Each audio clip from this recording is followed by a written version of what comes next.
अस्सलामुअलैकुम दोस्तों, मैं हूं मेहताब अहमद और आप देख रहे हैं इस वक्त मेरा यूट्यूब चैनल।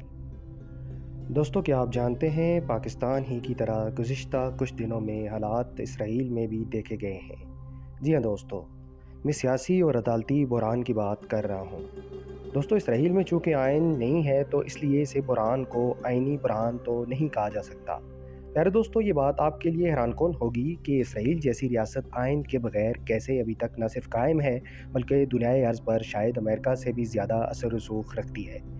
दोस्तों, इसराइल आइन पर तो नहीं पर 13 नुकाती बुनियादी कवानीन पर अपने मुल्क के सियासी, अदालती और मुआशी मामलात को चलाता है, और अगर कोई कदम इन बुनियादी 13 नुकात के मुखालिफ हो तो इस मुल्क के ख़िलाफ़ समझा जाता है।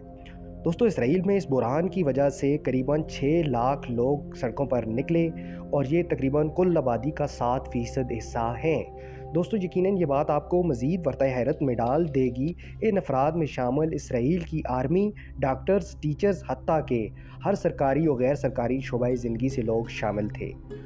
दोस्तों, आखिर ऐसा क्या हुआ कि इतना बड़ा मुल्की बुरहान इसराइल में खड़ा हो गया?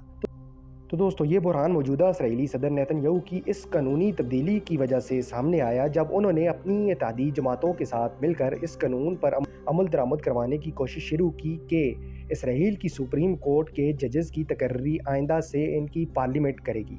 मज़ीद ये कि जजेस का कोई भी फ़ैसला इनकी पार्लियामेंट वीटो कर सकती है और जजेस के सुप्रीम कोर्ट में 2 मेंबरान पार्लियामेंट में से भी होंगे।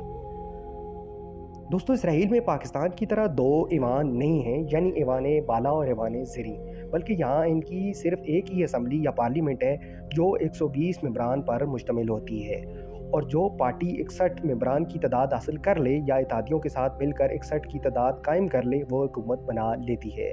दोस्तों, इसराइल में मुख्तलिफ सियासी जमातें हैं और आज तक किसी पार्टी ने यकतरफा 61 सीटें हासिल नहीं की हैं। तो दोस्तों, कह सकते हैं यहाँ हमेशा एक मुतफ़िका हुकूमत ही बनती रही है। दोस्तों, इन कवानीन के इतलाक़ पर जब मुल्क गिर एहतजाज शुरू हुआ तो नेतन्याहू के एक सीनियर हुकूमती अहदेदार ने इनसे इन कवानीन को वापस करने का मशवरा दिया, जिस पर नेतन्याहू ने इसको फ़ौरन उसके अहदे से फ़ायर कर दिया। दोस्तों, आखिर ये एहतजाज बढ़ता बढ़ता नेतन्याहू के घर यानी सदारती महल तक आ पहुँचा और सदर को मजबूरन खुफिया रास्ते से राह फ़रार अख्तियार करना पड़ी थी। दोस्तों, इस एहतजाज और मुल्की बुरहान की वजह से आखिरकार वक्ती तौर पर इन कवानीन को इसराइल में नाफिज होने से रोक दिया गया है। ताहम मुस्तकबिल में शायद नेतन्याहू या इसके इत्तेहादी फिर ऐसा करेंगे। दोस्तों, आखिर नेतन्याहू ऐसे कवानीन वहाँ क्यों चाहता है? तो प्यारे दोस्तों, इसका आसान जवाब है कि कुछ करीबी सियासी लीडर सुप्रीम कोर्ट ने नाअहल कर दी हैं जिनको वो वापस लाना चाहते हैं, ठीक पाकिस्तान ही की तरह, और सुप्रीम कोर्ट का मुकम्मल इख्तियार अपने पास रख कर मुल्क को डिक्टेट करना चाहते हैं। दोस्तों, आजकल मुल्क के पाकिस्तान के हालात भी कुछ ऐसे ही हैं। मुल्क सियासी और आइनी बुरहान का शिकार हो चुका है और सियासतदान असम्बली में सुप्रीम कोर्ट के इख्तियारात कम करने की करारदाद पेश कर चुके हैं। जी हाँ दोस्तों, ये सब पाकिस्तान में भी बिल्कुल ऐसे ही हो रहा है जैसे आज से गुज़िश्ता कुछ दिन पहले इसराइल में हो चुका है। ताहम पाकिस्तान की आवाम शायद इतनी बाशऊर नहीं या फिर महंगाई की चक्की में इतनी पिस चुकी है कि इनको मुल्की मामलात की कख गर्ज नहीं है। बज़ाहिर तो ऐसा ही लग रहा है। दोस्तों, आने वाले दिनों में क्या होता है ये तो खैर अल्लाह ही जानता है। बहरहाल, अभी के हालात पाकिस्तान के वैसे ही हैं जैसे कुछ दिन पहले इसराइल के थे।